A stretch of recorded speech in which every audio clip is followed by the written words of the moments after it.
Quiero compartir contigo la palabra de Dios en estos momentos y vamos a leer en Filipenses capítulo 3, versículos 7 al 10.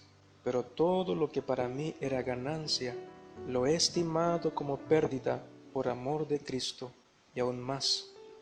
Yo estimo como pérdida todas las cosas en vista del incomparable valor de conocer a Cristo Jesús, mi Señor, por quien lo he perdido todo, y lo considero como basura a fin de ganar a Cristo, y ser hallado en Él, no teniendo mi propia justicia derivada de la ley, sino la que es por la fe en Cristo, la justicia que procede de Dios sobre la base de la fe, y conocerle a Él, el poder de su resurrección y la participación en sus padecimientos, llegando a ser como Él en su muerte. Para ti, ¿qué es conocer a Cristo? Juan capítulo 17, versículo 3. Y esta es la vida eterna, que te conozcan a ti, el único Dios verdadero, y a Jesucristo, a quien has enviado. La esencia y la sustancia de todo el tema de la gracia y la experiencia cristiana consisten en creer en Cristo, en conocer a Dios y a su Hijo a quien Él ha enviado. Conocer a Cristo es la esencia y sustancia del cristianismo. Conocer a Cristo es la vida eterna. Para ti, ¿qué es conocer a Jesús? La experiencia de los apóstoles fue una experiencia que marcó sus vidas para siempre. Al encontrar a Cristo, la vida de cada uno de ellos nunca fue igual. ¿Saben por qué? Porque realmente lo conocieron.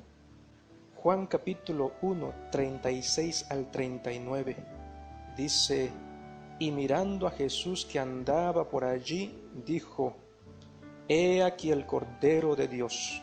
Y oyéronle los dos discípulos hablar, y siguieron a Jesús. Y volviéndose Jesús, y viéndolos seguir, les dice: ¿Qué buscáis? Y ellos le dijeron: Rabí, que declarado quiere decir maestro, ¿dónde moras? Les dice: venid y ved.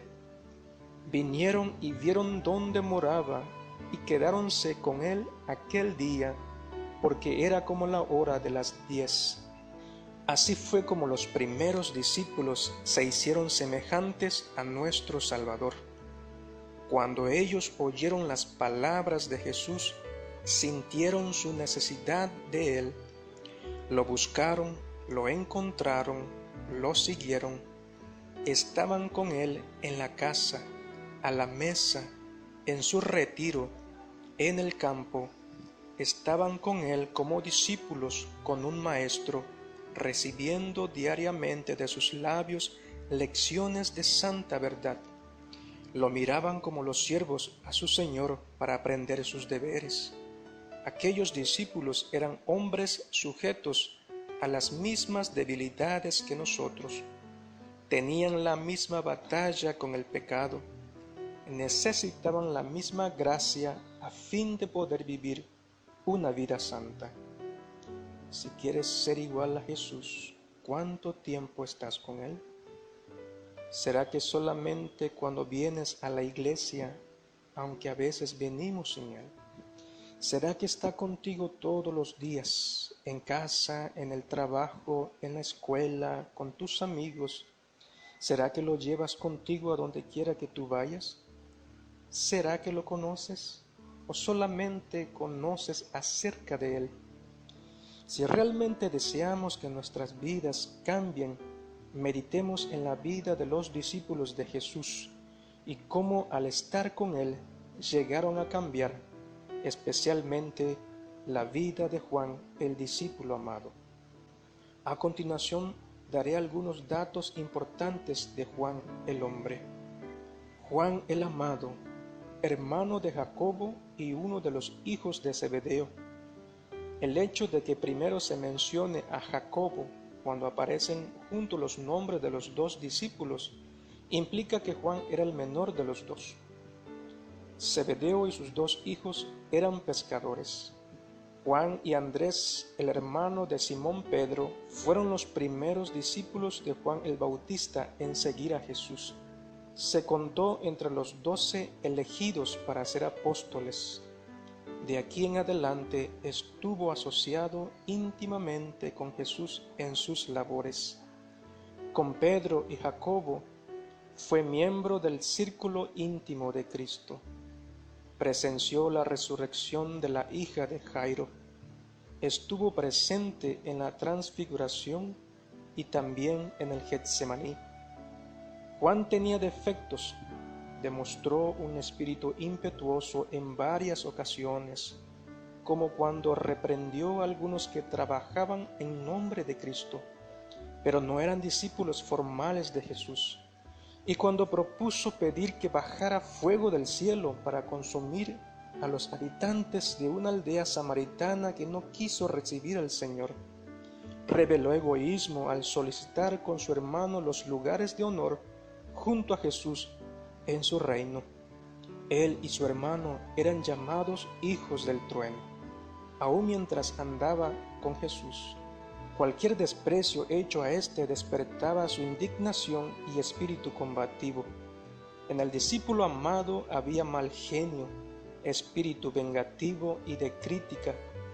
Era orgulloso y ambicionaba ocupar el primer puesto en el reino de Dios.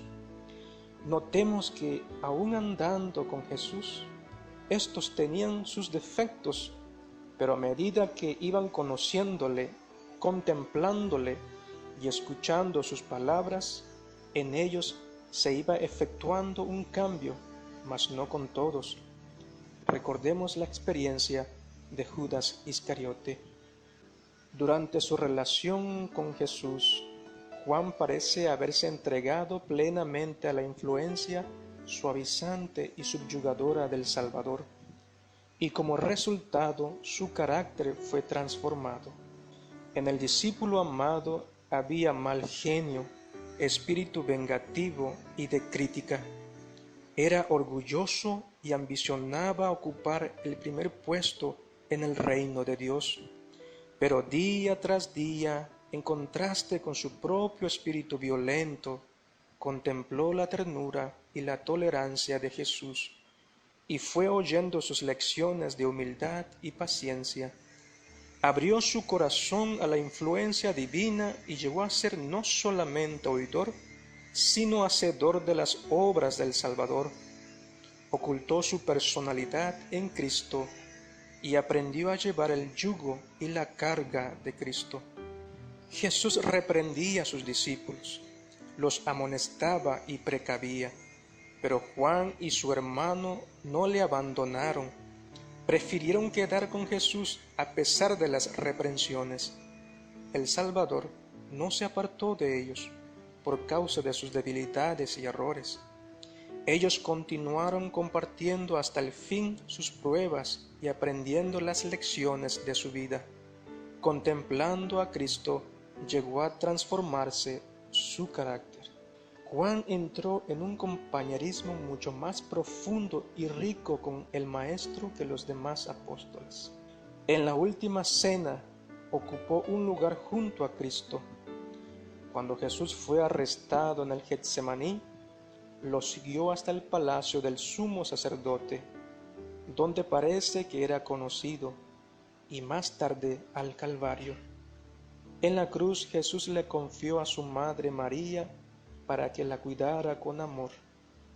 Temprano el domingo de mañana, al oír que la tumba de Jesús estaba vacía, Juan y Pedro corrieron al sepulcro para investigar y llegaron a ser testigos de que Jesús realmente había resucitado por el orden de los paños mortuorios.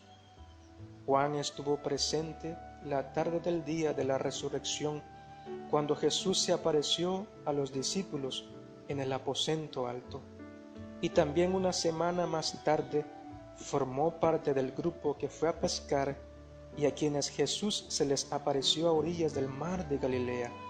Después de la ascensión, Juan permaneció con los otros 10 discípulos en el aposento alto, en Jerusalén, y posteriormente se unió a Pedro en las actividades misioneras en la ciudad. A pesar de su encarcelamiento, ambos apóstoles testificaron valientemente de su fe en Jesús. Más tarde, Juan y Pedro fueron a Samaria para ayudar a Felipe. Posiblemente estuvo entre los apóstoles y los ancianos que vivieron en Jerusalén. Por muchos años, la tradición sugiere que durante los últimos años de su vida, Juan estuvo a cargo de las iglesias en la provincia romana del Asia Menor, con sede en Éfeso. Desde allí fue exiliado por Domiciano a la isla de Patmos. Según la tradición, Juan fue echado en un caldero de aceite hirviente, pero al no morir fue enviado a Patmos, aunque se cree que fue liberado cuando Nerva llegó a ser emperador en el año 96. Después de su liberación, de acuerdo con la tradición, vivió en Éfeso y murió de vejez durante el reinado de Trajano. Hacia el fin de su vida, Juan escribió el Apocalipsis y también el Evangelio y las 3 epístolas que llevan su nombre. En notable contraste con la obra de santificación realizada en la vida de Juan, está la experiencia de su condiscípulo Judas. Juan luchó fervientemente contra sus defectos, pero Judas violó su conciencia y cedió a la tentación, ligándose con mayor seguridad a sus malos hábitos. Juan y Judas representan a los que profesan ser seguidores de Cristo. Ambos discípulos tuvieron las mismas oportunidades de estudiar y seguir el modelo divino. Ambos estuvieron íntimamente relacionados con Jesús y tuvieron el privilegio de escuchar sus enseñanzas.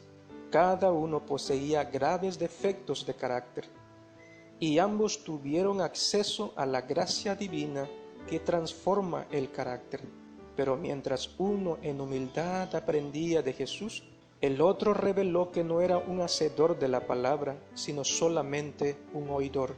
El uno, destruyendo diariamente el yo y venciendo al pecado, fue santificado por medio de la verdad. El otro, resistiendo al poder transformador de la gracia y dando rienda suelta a sus deseos egoístas, fue reducido a servidumbre por Satanás. Semejante transformación de carácter, como la observada en la vida de Juan, es siempre resultado de la comunión con Cristo. Pueden existir defectos notables en el carácter de una persona, pero cuando llega a ser un verdadero discípulo de Cristo, el poder de la gracia divina le transforma y santifica. Contemplando como por un espejo la gloria del Señor, es transformado de gloria en gloria hasta que llega a asemejarse a aquel a quien adora.